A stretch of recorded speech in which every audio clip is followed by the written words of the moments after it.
అయోధ్య గర్భగుడిలోకి చేరిన బాలరాముడి విగ్రహం.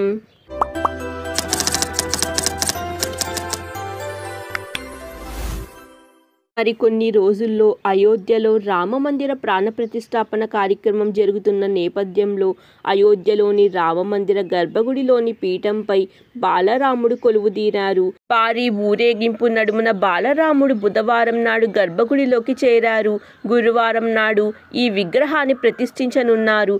వేద మంత్రోచ్చారణ నడుమున ఈ కార్యక్రమాన్ని నిర్వహించనున్నారు. ఇందులో భాగంగా దాదాపు 4 గంటల పాటు ప్రత్యేక పూజలు జరుగుతాయి. ఈ పూజల్లో శిల్పి అరుణ్ యోగిరాజ్, పలు సాధువులు పాల్గొనున్నారు. విగ్రహం 5 ఏళ్ల వయసున్న బాలరాముణ్ణి తలపించే 51 అంగుళాల పొడవైన నల్లరాతి విగ్రహం.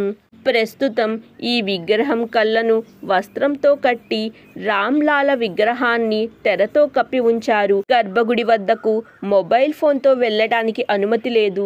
జనవరి 22న ప్రాణప్రతిష్ఠాపన మహోత్సవం జరిగే వరకు గర్భగుడిలో ఉన్న రామయ్యకు ప్రతిరోజు 5 మార్లు ప్రత్యేక హారతి ఇవ్వనున్నారు. ఈ క్రమంలో రోజుకొక రకమైన పవిత్ర వస్త్రాలతో రామ్లాలాను ఆరాధించనున్నారు. ఈ పూజా క్రతువులు 121 మంది ఆచార్యులు నిర్వహిస్తారు. రాముని ప్రాణ ప్రతిష్ఠాపన మహోత్సవం జరిగిన తరువాత రామ్నంది సాంప్రదాయంతో ఆలయంలో పూజలు నిర్వహిస్తారు. Hope you all like this video. మరిన్నో ఇలాంటి ఇంట్రెస్టింగ్ వీడియోస్ కోసం do like, share and subscribe to temple diaries.